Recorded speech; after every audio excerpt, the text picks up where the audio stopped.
Gentlemen, welcome to this week's edition of The Whistleblower. My name is Ian Trent, and joining me is our outstanding panel of water polo personalities.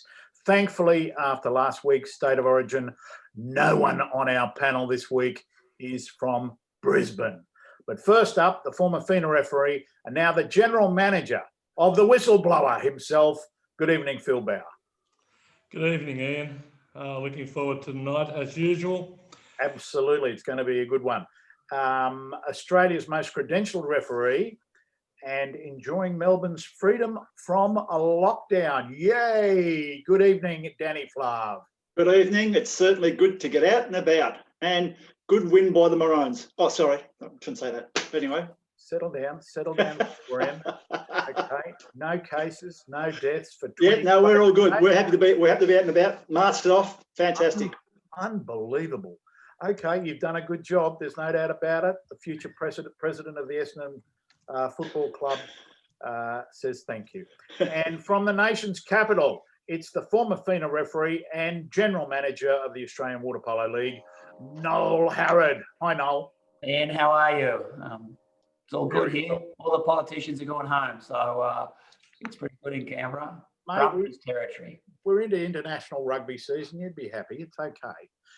All right, some communication notes. If you'd like to ask our very special guest tonight, Boris Margeta, or anybody on the panel a question, have a look down the bottom of your screen.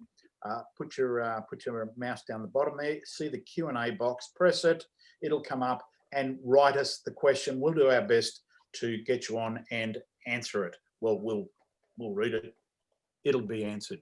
Okay, so that's that. Our communication elsewhere, we've been speaking about it right throughout, and we should have a little bit of a slide with all of our communication networks, for the want of a better word. Where is it? Come out. There's our email, Instagram. Where are we, Scotty? The Facebook page. Right, you can see a replay of this on the Facebook page, and you can watch it live on the Facebook page, right? So let's do that. Also on YouTube there. So it's episode 15 of The Whistleblower, and a bit of news around and about. The one big thing during the week, I think, gentlemen, was new board of Australian Water Polo was announced. Is that exciting, Phil? Yeah, a lot of new faces there, Ian. No longer anyone from Queensland or Western Australia or South Australia. So, yeah, it's a bit different. Greg Turner from Sydney Uni. Don Cameron from ACT, who's also on the TWPC. Two very experienced people. Yeah, Donald certainly brings some new ideas, and that should be good. Okay. If there's no other news of note, let's go to our referees segment now. It's questions and answers, and Danny's going to take us through some uncommon scenarios, part 3. All right. Okay, we'll start off with this is a very interesting one. I'll read it out. A white player in attack is positioned 10 metres from the blue team's goal. The white player passes the ball to a player on their team close to the sideline and inside the 6 metre area, but the pass is blocked by a blue player who is also inside 6 metres. With a clenched fist, the ball rebounds to another blue player. Okay, what a lot of people have thought in this situation is that if you punch the ball inside the 6 metre area, no matter where you are, it's a penalty. Okay, a lot of people understand it that way, but that's incorrect. So the penalty only comes from where a goal would have been scored. So what they're saying here is the white player's passing the ball to someone inside 6 metres, but he's out on the sideline. So by passing to someone on the sideline, it's not from where a probable goal. So the blue defender punches the ball, okay, and it then rebounds to another blue player. So what should happen in this scenario? It has to be a minor foul. Okay, so the minor foul is called because in the rules, if you punch the ball not from where it's going to be a penalty goal, then it's a minor foul. So what we call then is, we just call it a normal minor foul because a probable goal wouldn't have happened.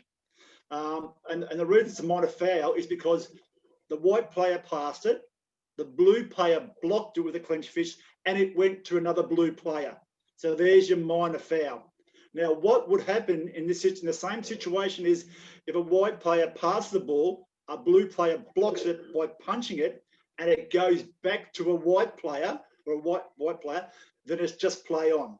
So it's only a minor foul is if the attacking team, if the defending team blocks it and it goes to a defender again. Does that sort of clear it up a little bit, or is it still mud? Crystal for me, crystal clear. Doesn't happen very often.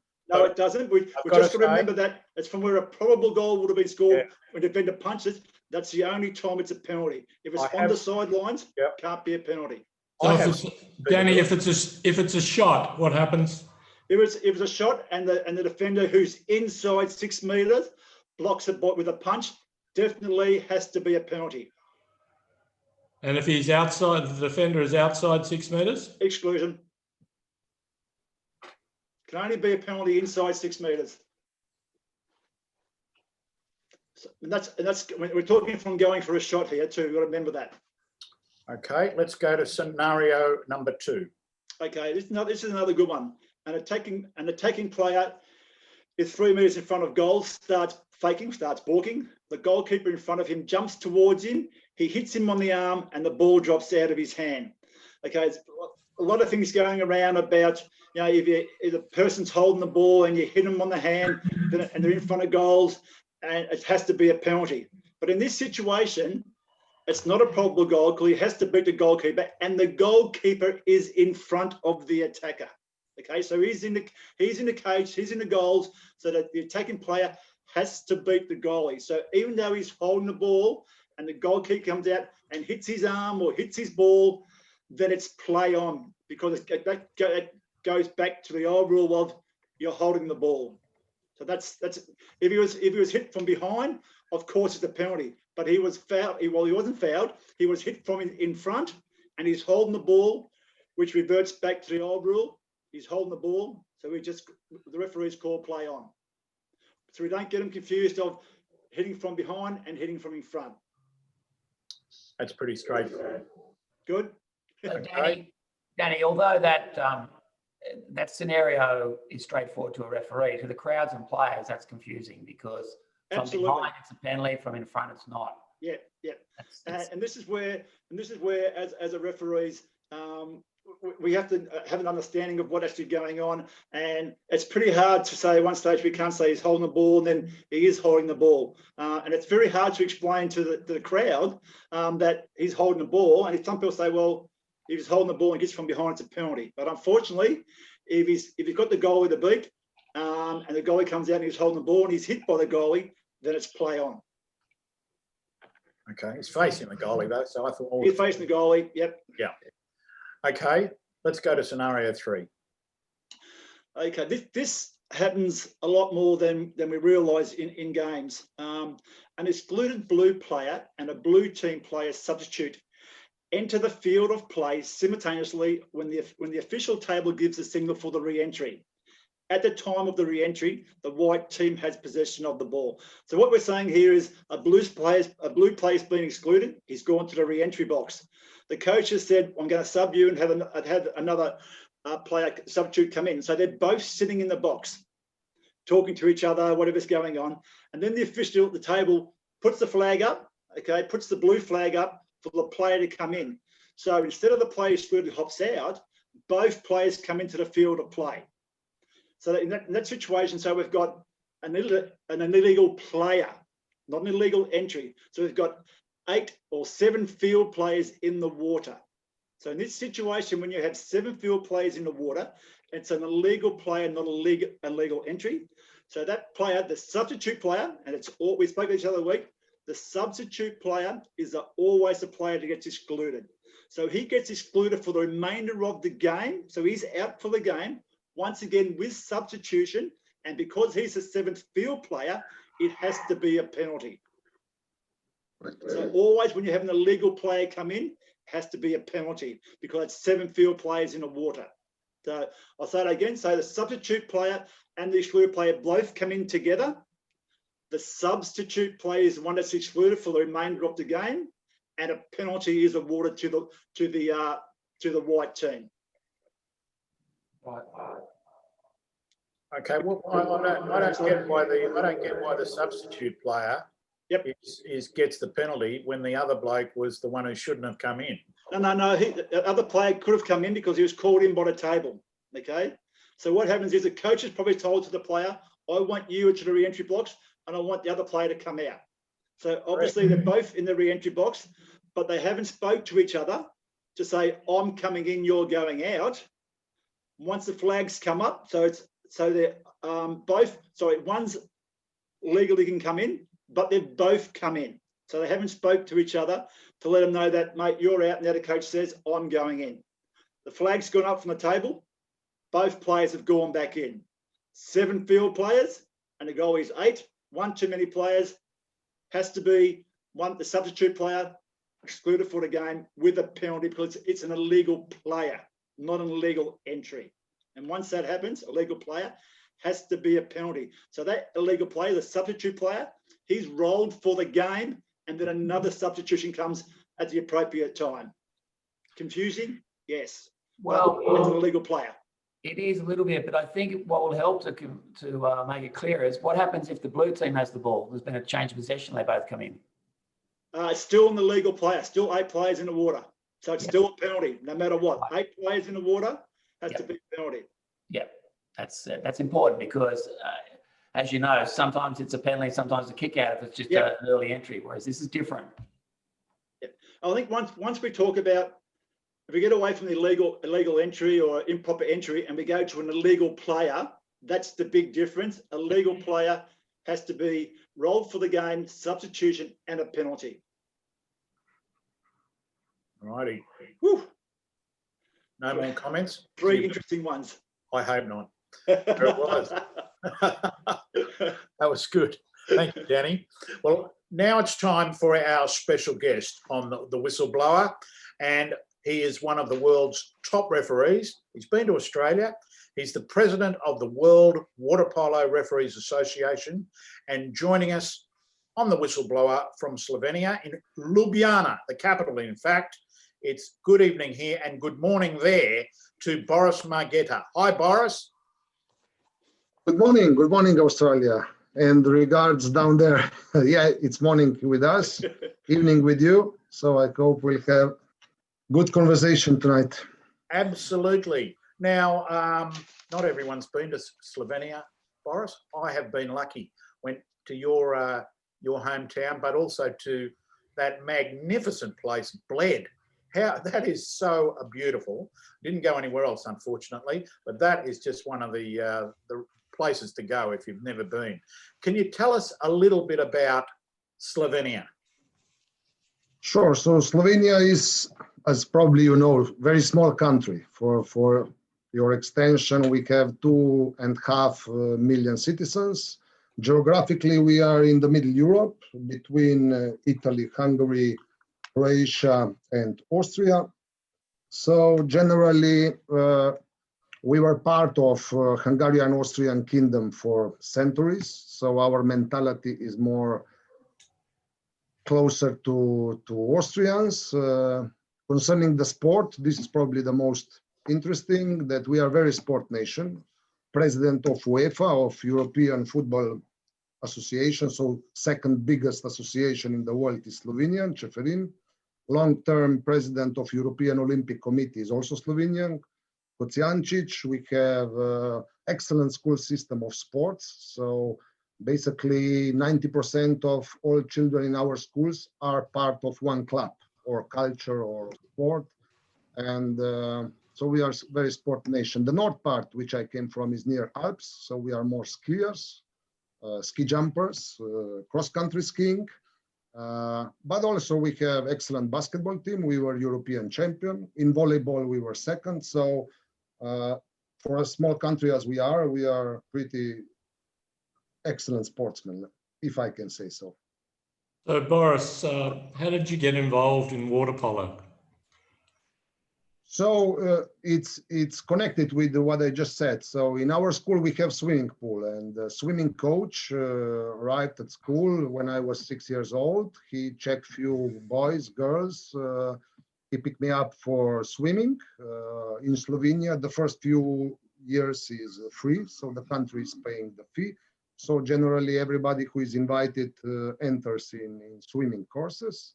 After a few years of swimming, I was boring. Honestly, I was boring with swimming, and water polo club have always practiced after us. And when I see ball in the water, this was my love and passion, and I start to play water polo.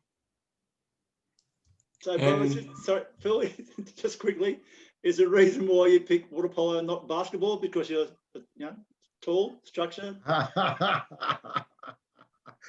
No, but I come from Kran. Kran is my hometown. And Kran at that time, and still now, also at that time when I was starting, we were part of Yugoslavia. But Kran was the center of aquatics because we had the world champion, Boris Petric, and European champion, his brother, Darijan Petric, two excellent swimmers. So mainly 90% of children in Kran were swimmers or water polo players. Right, and you played for the national team?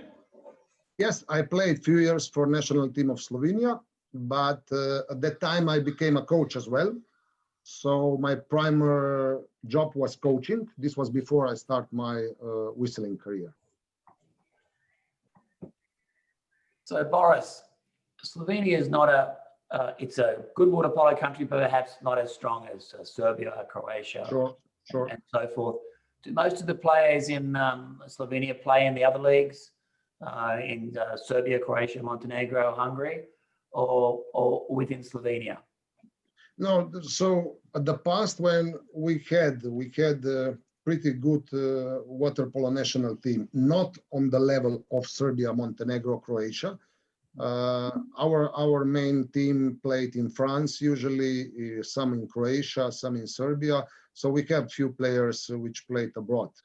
But generally what we want to do together with federation these days is to have a good senior team also here in Slovenia. Because with us is a problem that players are not professionals in water polo. Players are not paid, except few of them. That's why they go abroad. And then it's difficult to come back, of course. If they have better opportunity for practice, it's over there. And secondly, still today, swimming is our main aquatics. So water polo have difficulties to get good hours of practice. Usually water polo players practice from 9 to 11 at night, early morning on the Sundays. So it's not so attractive to put child in water polo. Yeah, I think in Australia we have the same problem with swimming. So Boris, I know you have because the past, if I may say, the connection between Australia and Slovenia was excellent. Your team was every year, then you probably remember in Kran, in my hometown, for preparations and tournaments. And when I was coaching, I didn't went, but my colleague, senior coach from Ljubljana, went to Sydney for preparation with one team. And when we spoke over the phone, he said, Boris, here is unbelievable. They practice at 5 o'clock in the morning. They don't know. We European even are not alive in 5 o'clock. Boris, you just mentioned, yes, so Australia has been there several times. And John Foxy asked the question that when he was over there, he said that you had some promising young players there. How do you keep them there? What's stopping them going to other countries to play? So at the moment, our main problem is, so we still in junior levels, this is the where we collaborate the most with juniors, with Australia and Slovenia and exchanging players, preparation camps. So we have pretty well junior team, but we cannot keep them. Honestly, we cannot keep them. We cannot, so we don't have the system when these players want to decide, or they will be professional water polo players, or they will go to university. In Slovenia, university and education is very important. So basically they decide to go to university, or if they are very good, they leave Slovenia and they don't come back. So they come back at the old age, not so old, like 35, and then they play a few more years, or they became coaches or stuff like that. Yeah.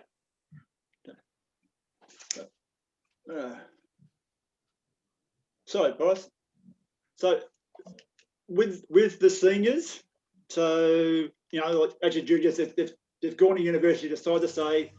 So competition-wise then, where's Slovenia rated?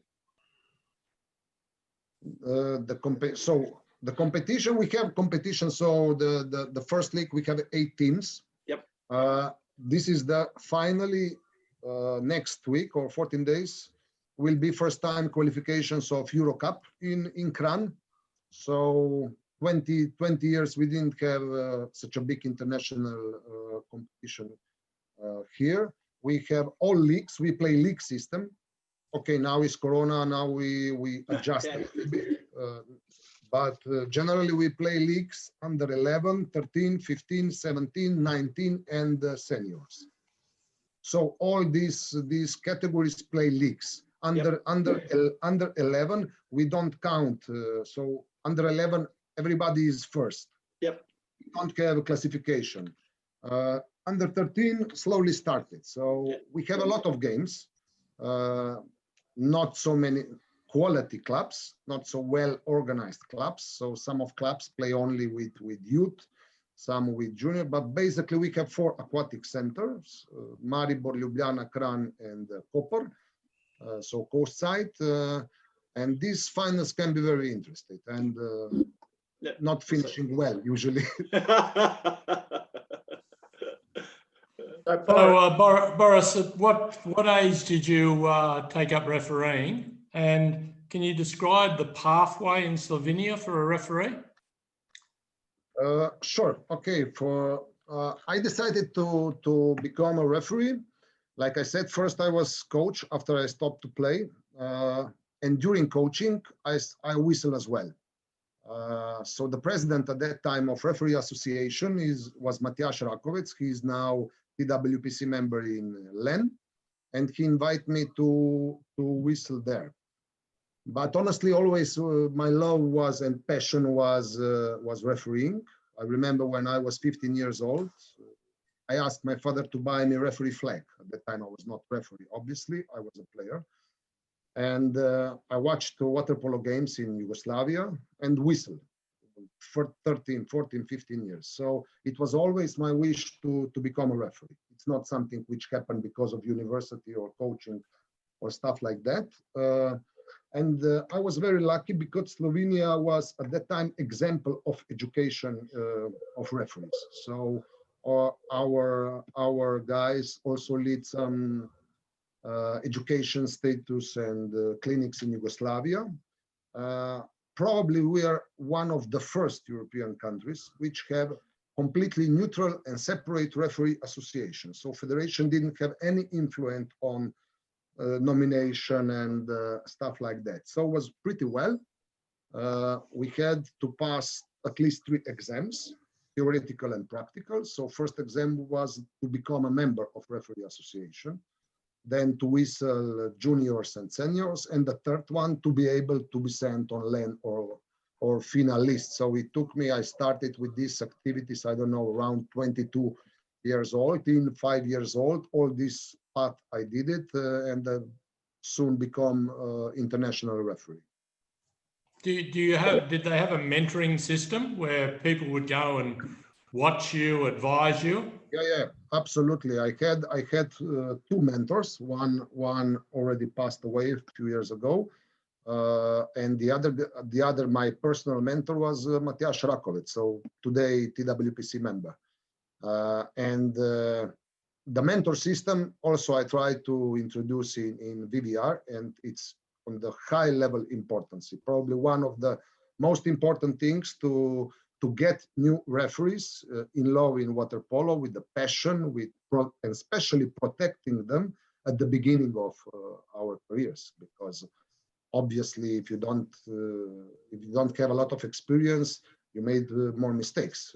So mentoring was crucial for my success in refereeing. So Boris, do you remember your very first FINA game, and how did you feel before it?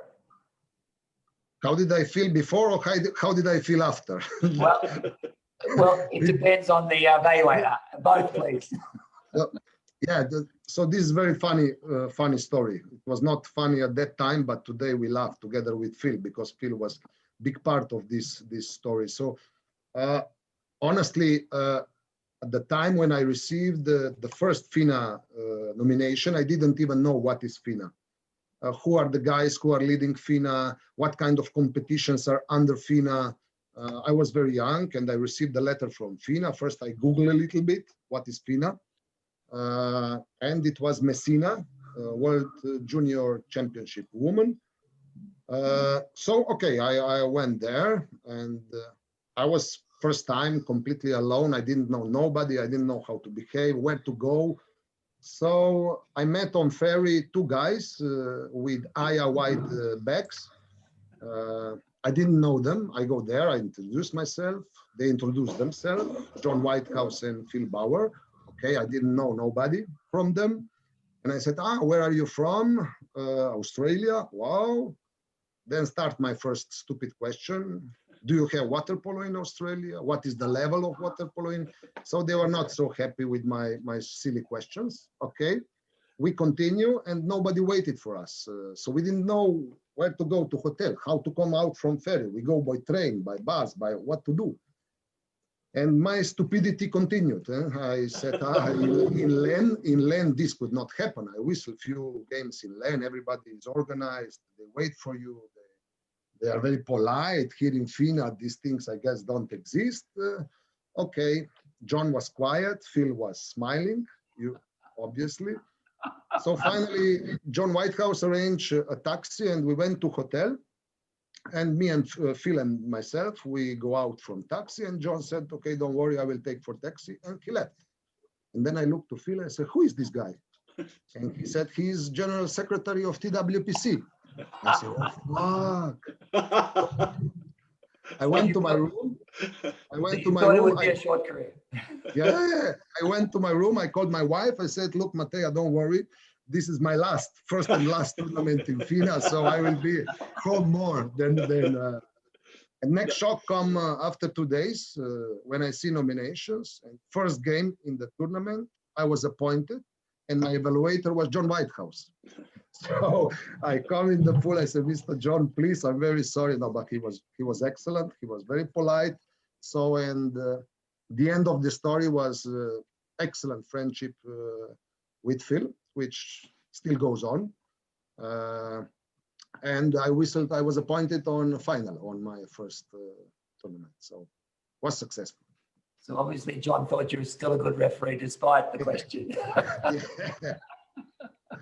So Boris, how is your affiliation now between LEN and FINA? I know, like Europeans more LEN. How do you decide and choose? Because there's so many competitions. Which one do you go to? Is LEN higher? FINA? Do we rate it? Should we rate it? So mainly, I think we have one water polo in the world, which is FINA water polo. LEN is part of FINA, of course, and I think very important part. So the situation can be better, but it's not so bad as people are speaking around. So LEN and FINA are collaborating. Their chairmen are communicating with dates and with everything. I wouldn't go very politically into. LEN is playing under FINA rules. This we must know. All 14 days ago, we started water polo in LEN again after this lockdown. It was not easy. We had bubble. We were in hotel 24 hours per day, swimming pool hotel. We use flying substitutes. We played all the rules. So I think by time the relationship will be excellent. I'm 100% of that, and it is going. The communication channels are open. So Len and Fina are getting closer together. As I think so. Yeah. It's working. Yeah, absolutely. Okay. So, Boris, after being a FINA referee for about 12 months, you selected as a neutral referee to go to Sydney in 2000 to the Olympics. Were you surprised by the selection? And did you think coming from Slovenia, which wasn't a world power, helped you with your appointment?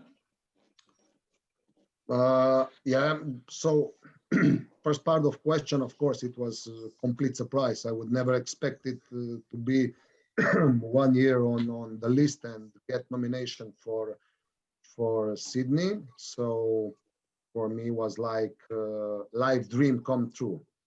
Not only that, Sydney Olympics will always be my best Olympics, not just because of it was first, but because after Sydney Olympics, I finally decided that this is what I want to do.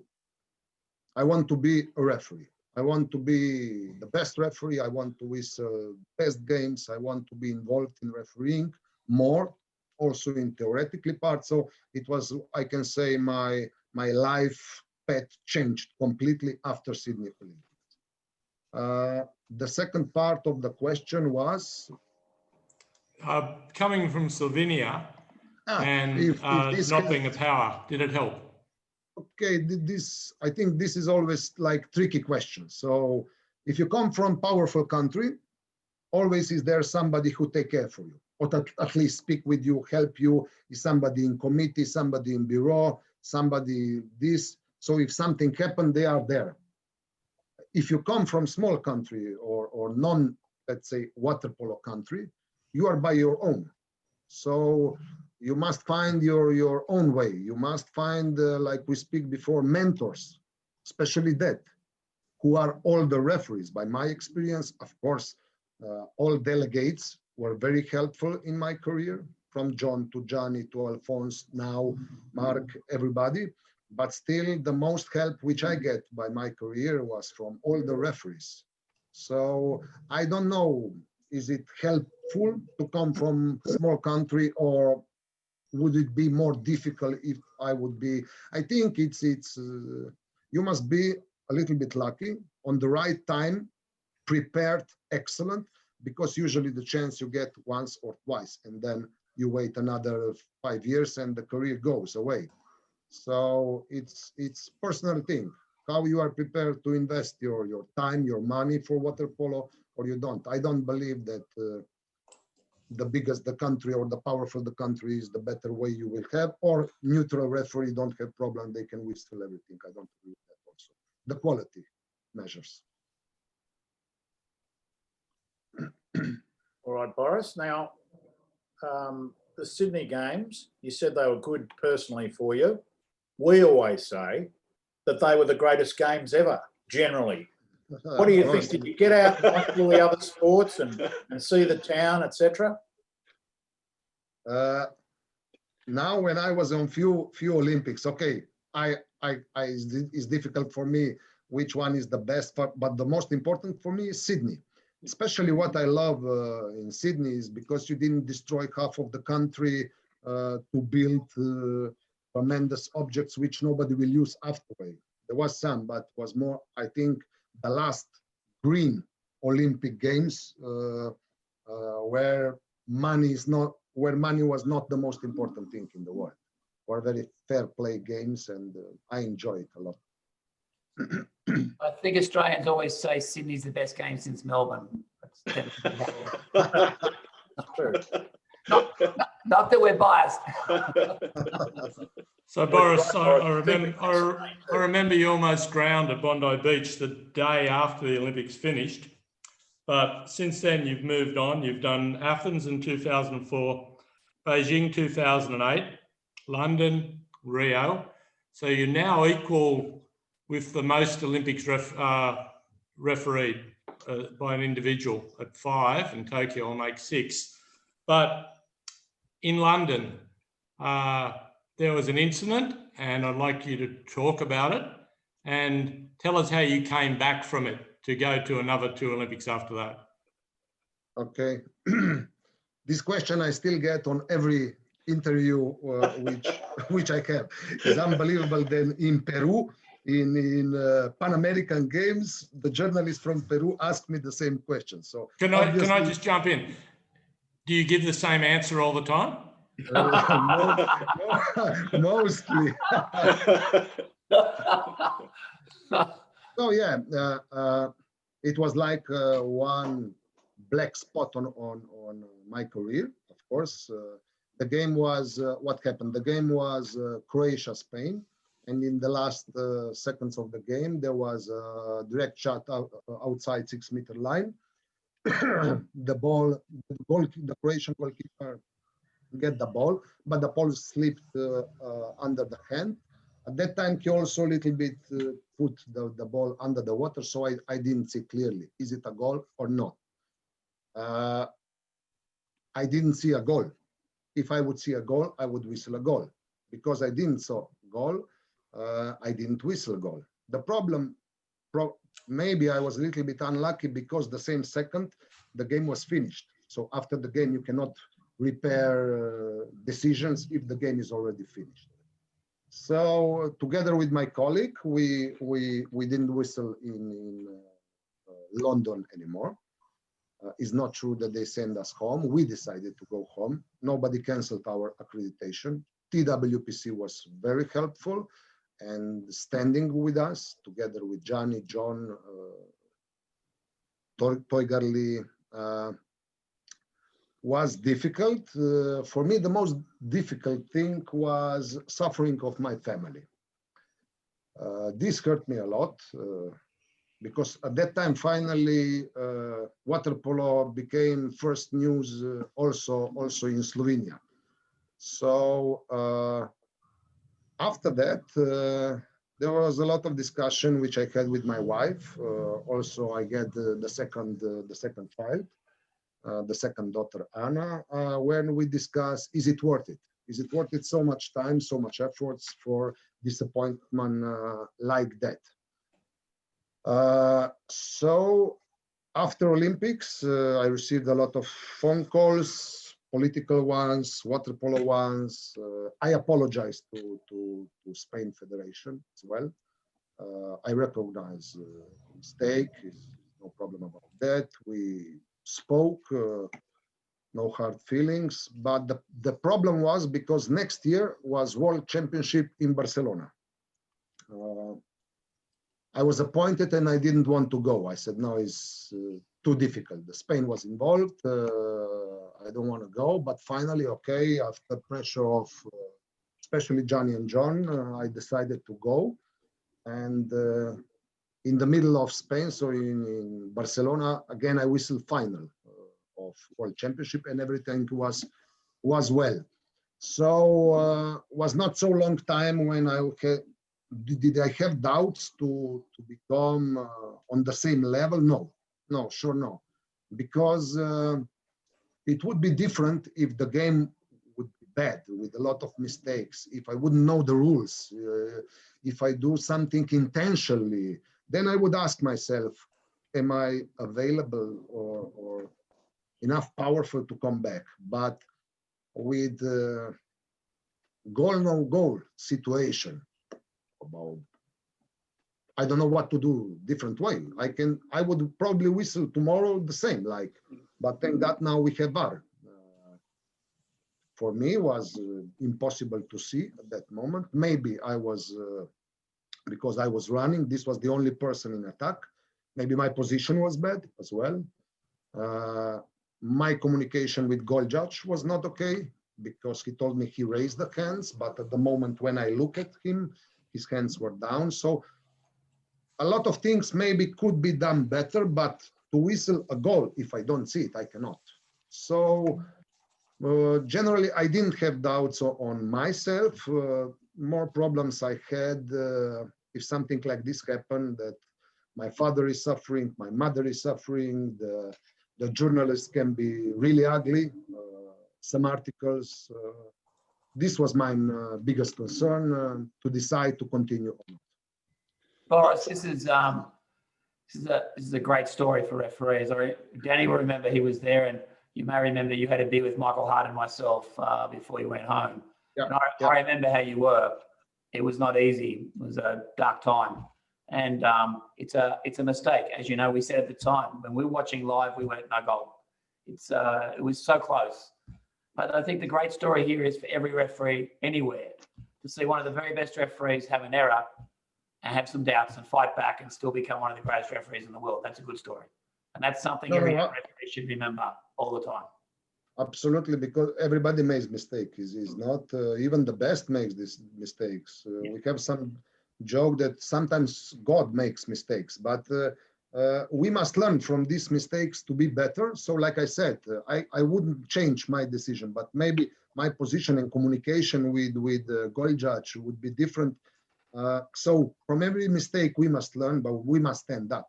The king is not the one who didn't fall. The king is one who can raise up again. So Boris, what you're saying is, and I agree. Look, we all make mistakes. It's the game. It's what happens. So we're not all perfect. So in that situation, say a younger referee coming through makes a mistake, very despondent, doesn't know what to do. What encouragement would you give to a younger referee that made a mistake that might have changed the outcome of the game, and he's in a place where I don't want to referee anymore? What would you say him? Being in that situation, how would you talk to them? So like I said, these are the most important cases to protect young referees and to give them the way to continue. So absolutely the mistakes are there first to be diagnosed, then I made a mistake, or you made a mistake, or the young referee made a mistake. When I'm speaking with young referees, more and more problems we have because they don't want to recognize the mistake. Always is but. So no, but it is very important. First, we must recognize the mistake, and absolutely after that, use psychology, use the power which we have as an older or better or good or excellent referees, that we were there, we know how they feel, but we continued, we fight because you are good, and the good workers, the workers who work a lot, commits more mistakes than somebody who don't work, and this is normal. And if you want to save the game, to protect the game, you will commit mistakes, sometimes big one, and the result will be on the top. From the referee point of view, this result or not result is like this. In 2 minutes, they had 1 hour to decide the game. Yeah. Sometimes they have men up, 15 men up, and only 2 goals. So can I say now, what did you do 13 times? I cannot. No, but my decision decided the winner. So only with these classifications, I don't agree, but we must recognize it. Absolutely encouragement, protection, calling him every week. How is it? I will go to him, with him, to the pool, just to drink coffee, because at that time you don't want to see swimming pool even close. Yeah. This kind of feeling. So you remember Danny also in last World Championship. This is the way. Yeah. Call him in the room, go together, be together, advise. He must know that he is not, or she, alone. Yeah. This is the most important for new generation. Absolutely. At that time, mentors are the most important. Yeah. Not when they are good. Yeah. So, and Boris, you did mention VAR, so the video. Do you think that's a good thing they brought in? Oh, absolutely. Absolutely. VVR suggests VAR for goal the first time 3, 4, 5 years ago. Because I think we were, now no more, we were probably the only team sport which didn't use technology, but the world changed. And so I am for VAR 100%, but it must be clear what can be decided based on VAR tapes and what are decisions of the referee. Who is watching VAR, who is deciding VAR, who is calling VAR. Because if we will not be careful, we'll have a lot of problems. Yeah. If you remember, or if you heard in Belgrade, we spoke like 2 hours what it means, the whole ball inside. From yes, where? From yes, yes, correct. Yeah. So Boris, we don't use it in Australia yet because we can't afford to use it. That's simple. But what are they using it mainly for? Is it just for goals, or is it for other things as well? So at the moment we use VAR for three things generally in FINA. One are goal, no goal. The second, brutality, if can happen, and they can decide it later after the game. And the third one, also the time, the 30 seconds or 20 seconds of attack, because problems are outdoor with a lot of crowd. The referee cannot hear the sound of siren, which is representing the end of attack or something like that. So they can go on VAR. They check exactly is the ball on the arm or not. So these three things. Yeah. So they don't use it for general referee decisions. No. Right. So Boris, what do you think about that idea? So as you know, in Gridiron Rugby League, they can have challenges, they can review, they can wait for hours. In football now, they can go and look at whether something was right or was wrong. Do you think where it is now is where it should stay, or would you like to see it expand a bit? If you follow Champions League football or soccer, like we call it, mainly after every game, you have discussions about VAR. That's right. A lot of problems are VAR, and many coaches who are pressing UEFA. I know this because our guy is president, and I also have one good friend, one of top football referees, Skomina, and they have a lot of discussion to reduce things which should be watched on VAR, because on VAR, the hand on the body. His hand on the body, but the referee see, was he pushed or not? On VAR is penalty, but generally is not. Sure. Then you have shoot and playing with the arm. The referee can see, is this ball going near the goal?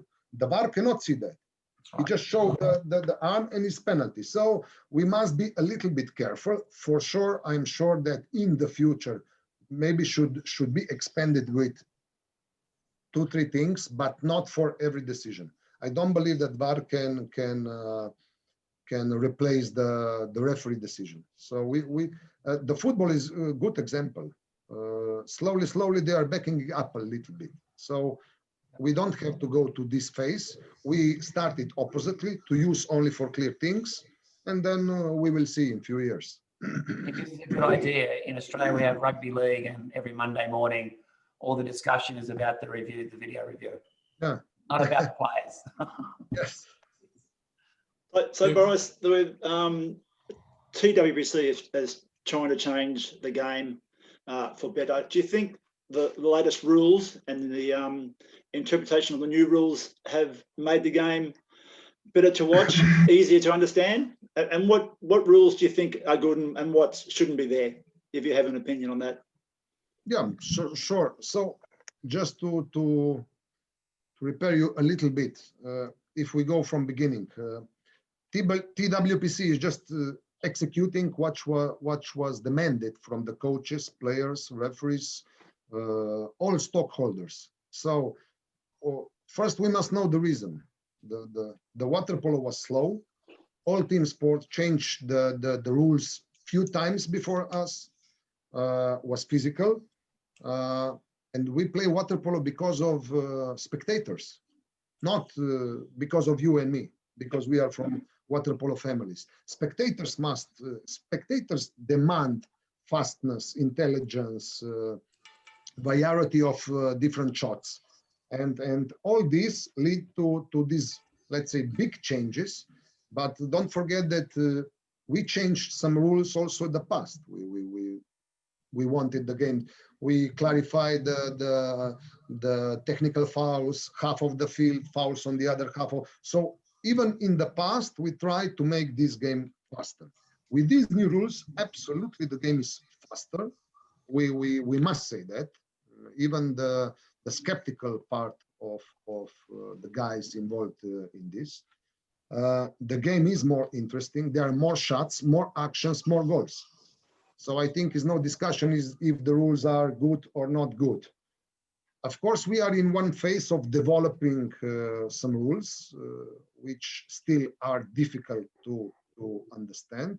But majority, my favorite one was that we play from where the ball is. So this is for me the most important step to the understandable and fastness, speed of the game. The most important and the most easy to understand. Okay, sooner or later we'll come to discuss about penalty rule. You, you have it also in your agenda.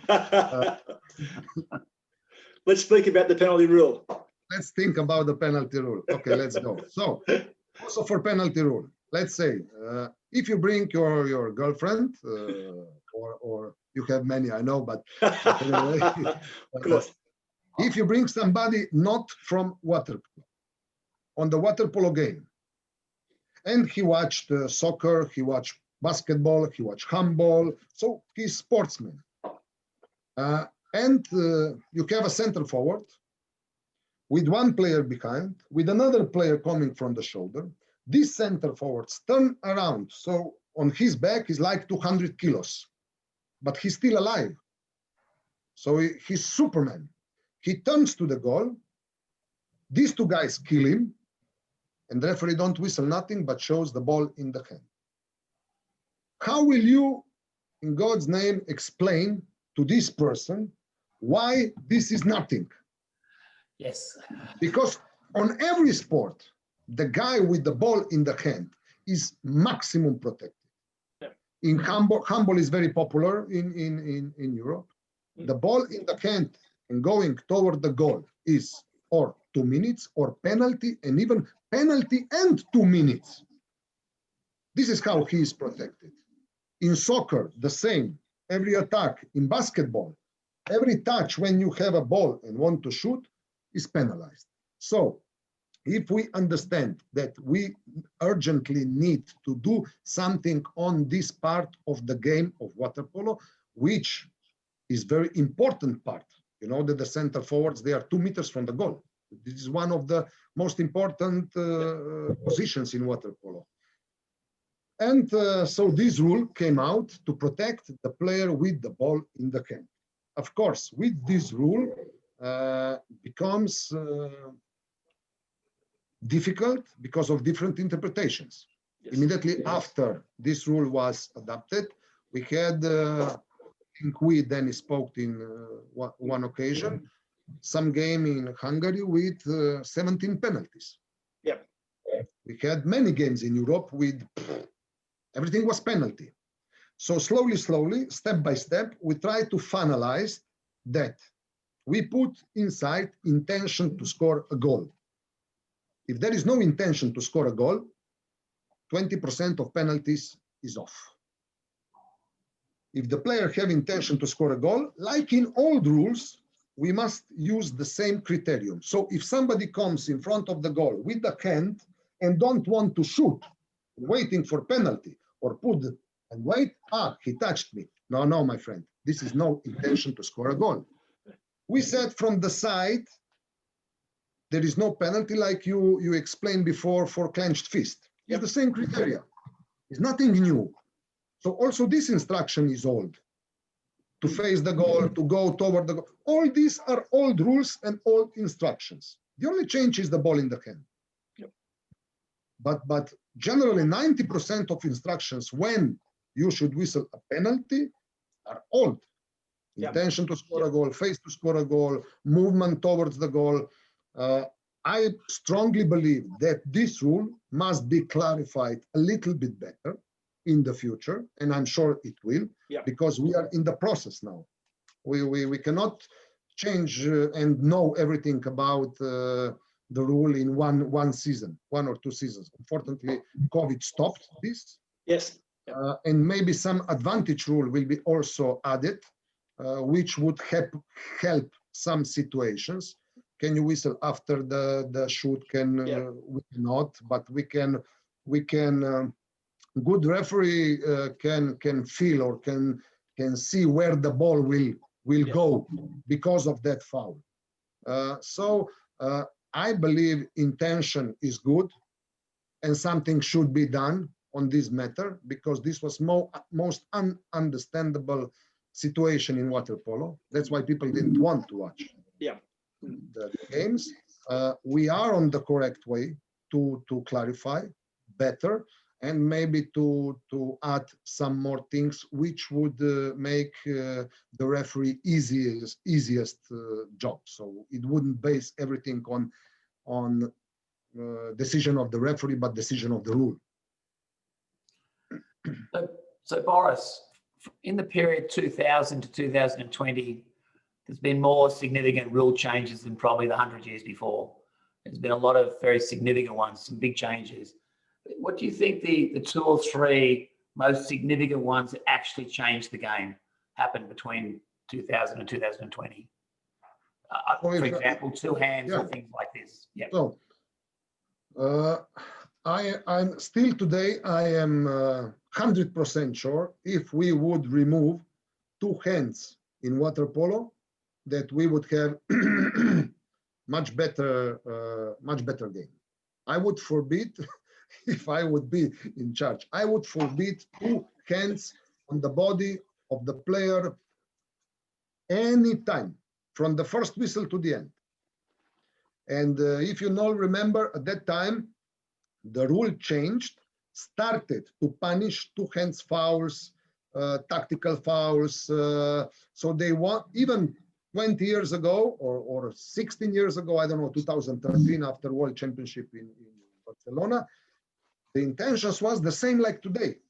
So even 20 years ago, we tried to remove these 2 hands from the body of the player, because so the rule, this was one of the most significant changes in my era. John was involved a lot of that.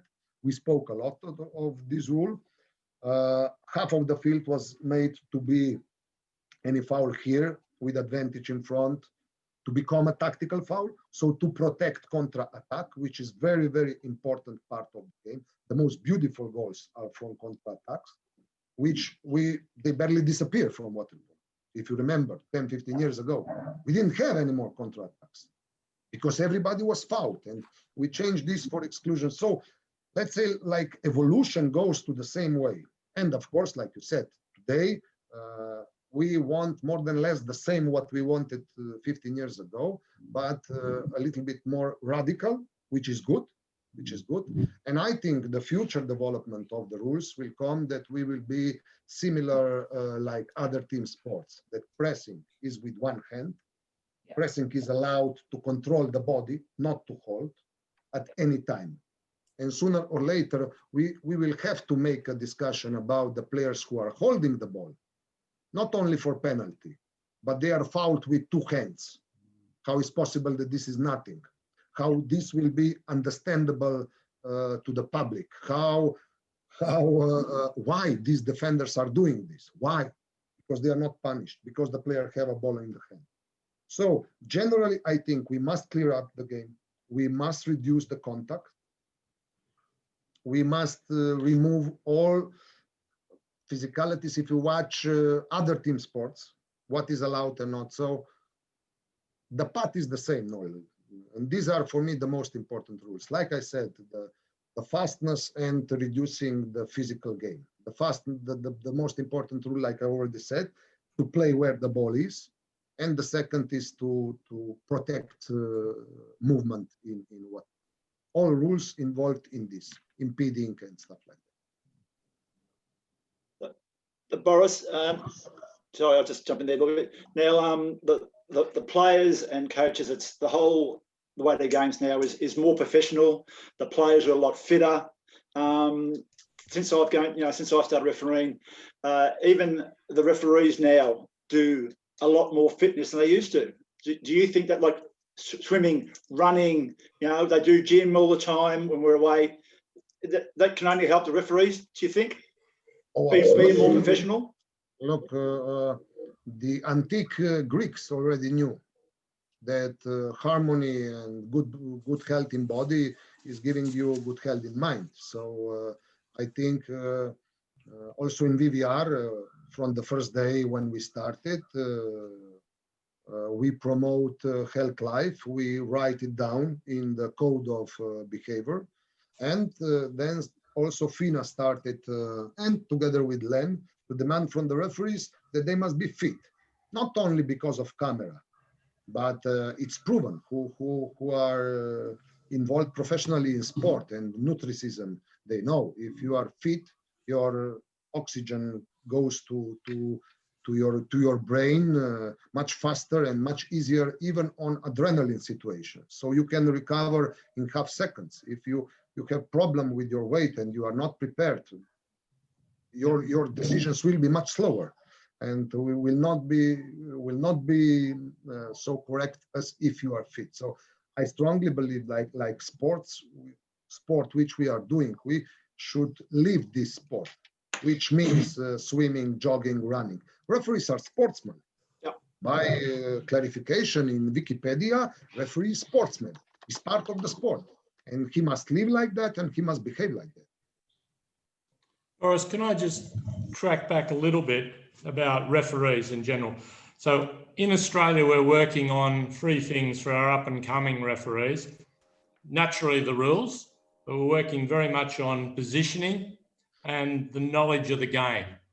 Would you agree with that, or would you add something else? No, of course, I would agree. First of all, basic is to know the rules. When you know the rules, when you come to the pool, forget the rules and follow flow of the game. Because by knowledge which you get by knowing the rules, this flow of the game will follow you. You as a referee, you are a teacher, like a coach. They teach together. They teach and help the players to be the best. And for me, one of the most important thing, which I can say VVR started, because never in my life, nobody in my career spoke about the movement of the referee. For me, from my experience, this was one of the most important things. That's why we made in VVR, and we started this subject, a lot of presentation, which we use in LEN schools, in FINA schools, how important is movement, or like you call it, positioning of the referee. What generally happens after the game? Okay, center forward, mistake, you didn't exclude this player. Okay, but I thought he was, no, okay. Penalty, you didn't whistle penalty. Okay, sorry. But never nobody asked why you didn't whistle penalty. I asked the referee, my colleague, why you didn't whistle penalty? I didn't see clearly. Okay, why you didn't see clearly? He was turned on the other side. He was turned on the other side. Where were you? I'm on 2 meters. It's written that I must be in 2 meters. Where is written? You must see. Go on 15 meters, but you must see. You are a referee, you are attacking referee. Of course, here and then you can receive some help from your colleague, but you must control the situation. So you must move all the time. A referee is never still. Go out, come back. Go out, come back. And this kind of, also if you are in movement, you are more relaxed. You know, the stress goes with walking. So this part which you say positioning, or I call it movement, is one of the most important things which you must start to work immediately with young referees. Because wrong movement is difficult to when you wrong move for 10 years, nobody will change you. Okay, that's Phil's trying to pound that down to Australian referees. And Boris, we have a question in our Q&A box from Connor Davis. Hi, Boris. Do you follow Australian water polo? And if so, what do you think are the main areas that Australian referees and players need to improve in, so that we can be more competitive on the world stage? I am following, especially as my connection with Dan. We share some videos also with Danny, with Fluff, together. What should be done better? So generally, I think the, how to say, maybe it's more difficult in Australia than in Europe. I'm missing the chemistry between referees. You must know that every game, 2 referees must become 1. They must move together. They must follow each other together. They must help each other together. They must speak with each other. I remember when I was here the last time for clinic, and the first thing which I saw in the pool, 2 guys don't like each other. They whistle the game, but they don't like each other. It's impossible. 14 in Brisbane. But it's very important. The chemistry between referees and the movement on the game will work. At that time, a lot of, I don't know now, it did feel succeed about these movement things. And another thing, signalization. What I'm missing from there, also when Danny started, was pretty much the same. I am convinced that signalization of all referees in the world must be the same, or more than less the same.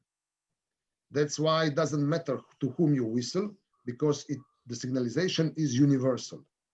The signalization of attack, the helping. I will give you a few examples. I know many times I receive question, okay, 2 players change of possession, center forward defender remain, and struggle 2-3 seconds, what do you do? And I say, remain there and control them. And when they look at you, show them to go. 90% of the players will go, believe me, will go. If you just walk away, then something can happen. These are maybe small things or small details. So I would advise your referees to open up a little bit to the players, to communicate with the players, not by speaking, but by eyes, by grimace of the face. Suppose advantage. Here is exclusion in front of me, but there is advantage 3-on-1. How many Australian referees will wait? The player who was fouled, of course, is emotional and angry because I don't whistle. But if I remain here and just show him there is advantage, and the player is calmed down. He said, okay, referee saw. Okay, there is advantage. Okay, ball is there. Okay, no problem. So maybe to work more on these small human communications first between referees, to be more homogeneous, to be more friendly, to be more open. Don't just follow the book, open up a little bit. But this is not a critic. In Australia, that the guys which I know were and are excellent referees, not just Danny, also Nicole and few other guys. The level is high, we must say that.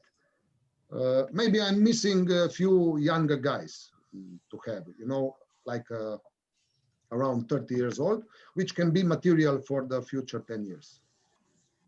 Boris, can I just ask, with LAN and with FINA, do you get appointed with another referee for numerous games with the same referee, or do you get a different referee in most games? No, mainly different referees, especially right.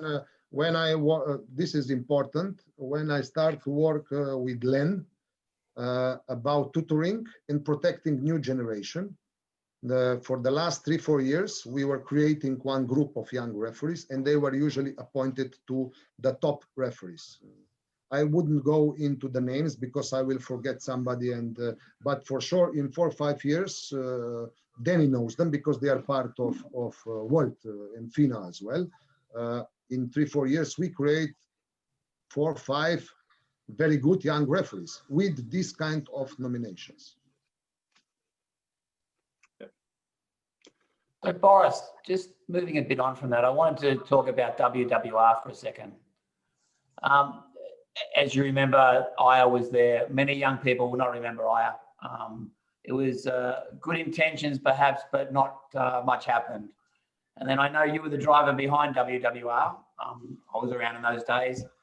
Do you think that it's grown to where the people who set it up wanted it to go to? And do you think how much more it can develop?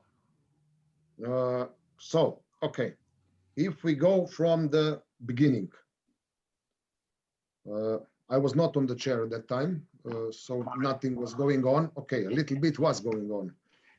I think mainly problem is because people don't know what is going on.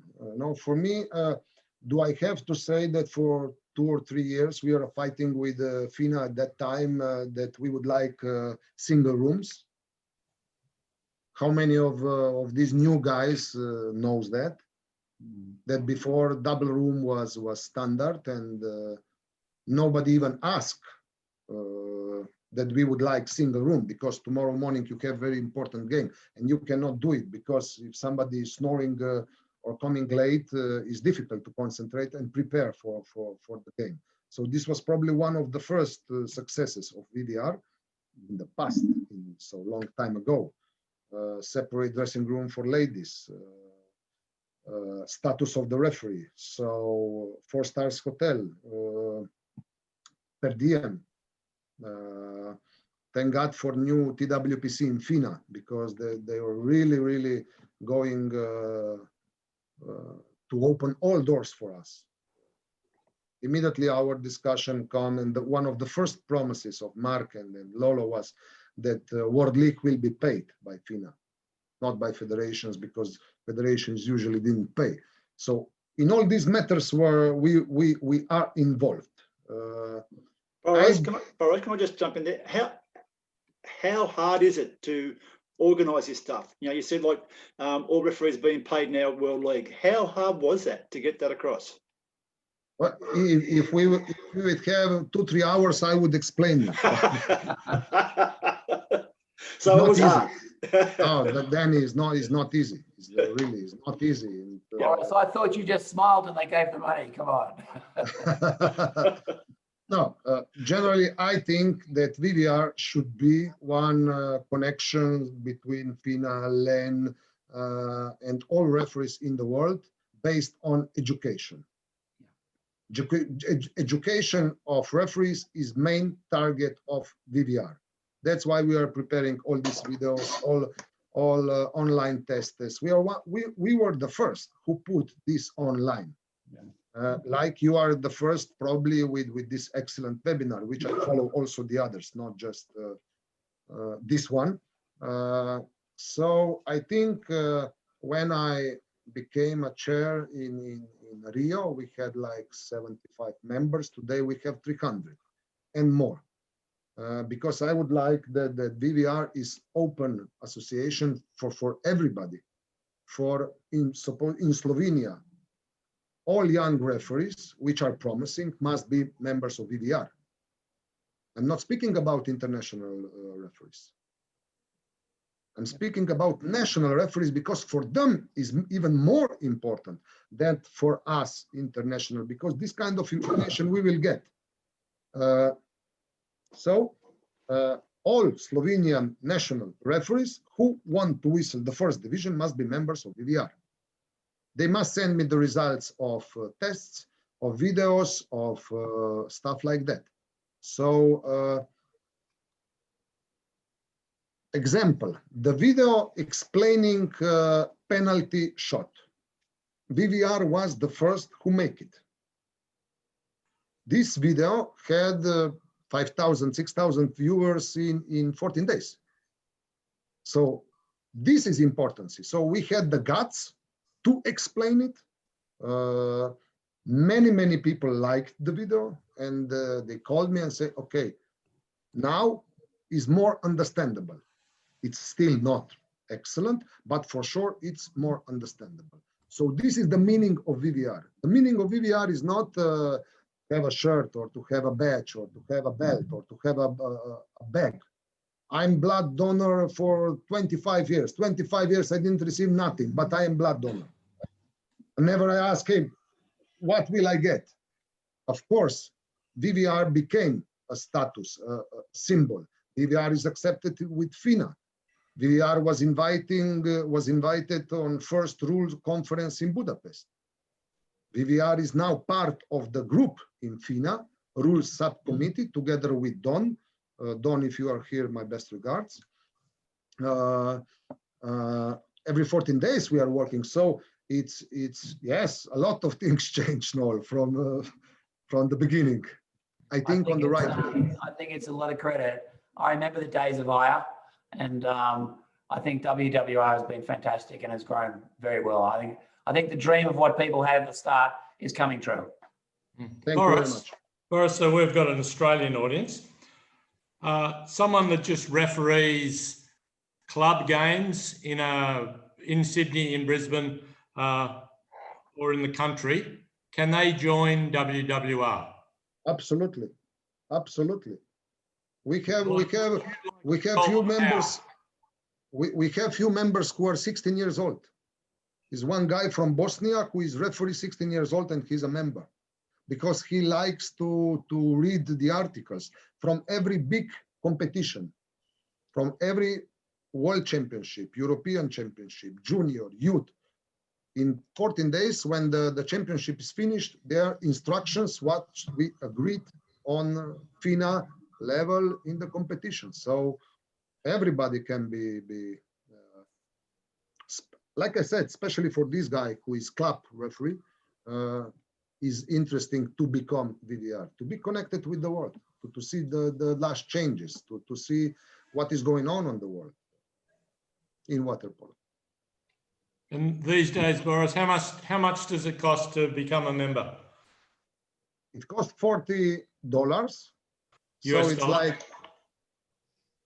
what did you say? I said US dollars, 40 US dollars?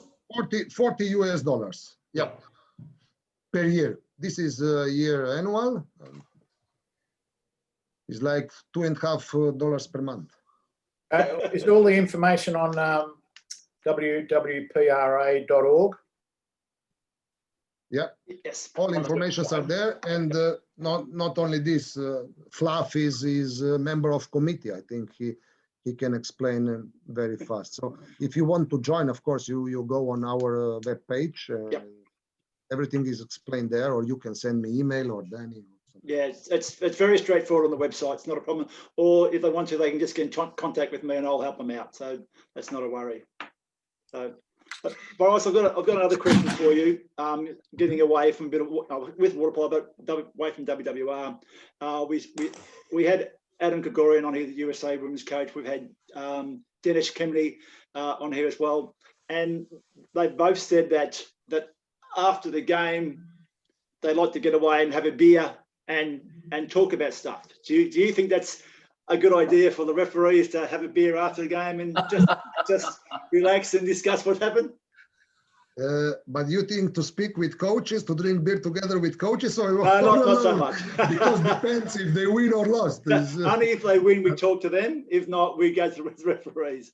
But do you think to relax? Just Danny wants you to endorse beer drinking by referees. No, absolutely is necessary. Is necessary that after the game, especially important if you don't have a good game or good day, to go, to join, to discuss with the colleagues. It's not about drinking beer, of course. It helps sometimes to relax faster, but the discussions and the questions and the answers in this connected group like we are, after the game is very, very positive. Sometimes we find the answers which we didn't know before, and we usually do it every day. Every day after when I whistle, always I call, then you, few other 6, 7, 10 people, we go, we discuss about his game, we discuss about my game. Sometimes we don't agree with some decisions, but we find solution, because next day we must give the same solution on the same problems. So it must be done, absolutely.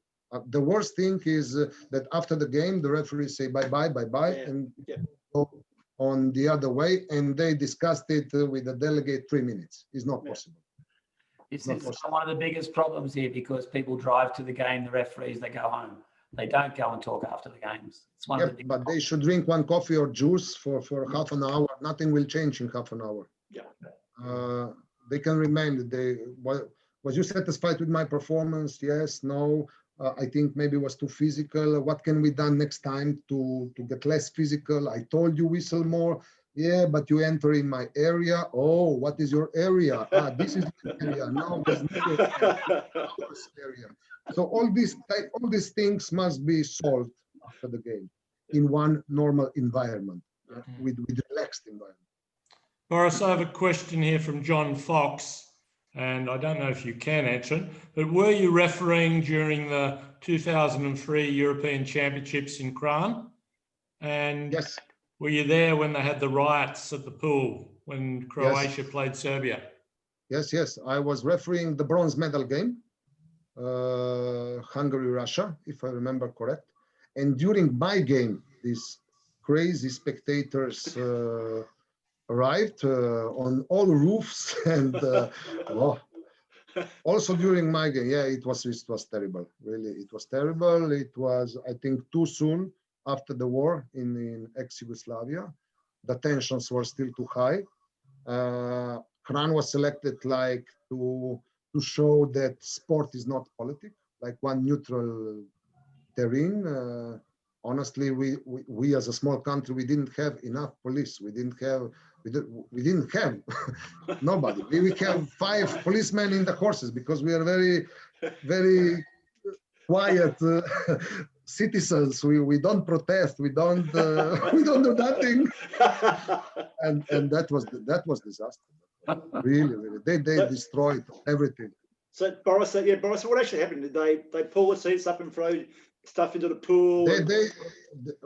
The swimming pool was rebuilt, was new, all seats, everything. They destroyed everything, nothing left. All the seats were gone. The montage seats gone. Yep. They were throwing people from the wall. Was really, really ugly and sad. On the other hand, the popularity, this is statistic, true statistic. Next year, over 200% more boys go to play water polo in the clubs. You know, the popularity was tremendous at that time. But okay, the life goes on. And what I need to say, the players were excellent. The Croatians and Serbians, very friendly, shaking hands, showing to the public, come down. You know, the players were really, really professional. I think Fox will agree if he watched. The players were really fantastic. But the crazy people are everywhere. Can't help that. Now, Boris, we're running out of time as usual here because it's been a fascinating interview. A one-word answer I need from Scotty Schweikel. To be a top-level referee, do you believe it's important to have played at a high level? Yes or no? Playing a high level? Yes. Yes. Okay. But by the quality you must get the high level. Yeah. All right. Before you whistle the high level, you must get the quality to whistle high level. I need very quick answers here, right? This is one from Phil. He asked it every guest. Best pool. Let's best pool in Australia. Don't say Balmain. Don't say Balmain. Brisbane. Valley. Okay. The most exciting game you've officiated in? Rome World Championship. Serbia, Montenegro was one country against Spain. 2 extra times, 15 penalties. The game was like almost 2 hours long, together with Marco Gano. There's plenty of pressure there. Are you available to come back to Australia? Whenever you need it. We'll buy you a beer. Yeah. Is there one player that you hated refereeing? No. White and blue. I don't have favorite and less favorite one. No. Okay. And do you see yourself as a role model for younger referees? not a role model, but maybe teacher, yes, or mentor or tutor, call it like whatever you want. I'm enjoying helping guys who are interested to become good water polo referees, because the word thank you, which you receive then in few years, means a lot. Sure. Fantastic. Boris, it's been an absolute pleasure. We could go on for another hour, but we can't. We appreciate your insights into water polo, and I'm sure we will talk again very, very soon. Thank you for being and taking the time for joining us on The Whistleblower. Thank you very much for invitation. I wish you all good season. I hope you start to play as soon as possible, that Corona will gone. Now you must drink one beer. I will drink it here. It's not too early anymore. So thank you very much, guys. I love you. Stay well. Thanks, Boris. Thanks, Danny Boris. will certainly be drinking a beer after this.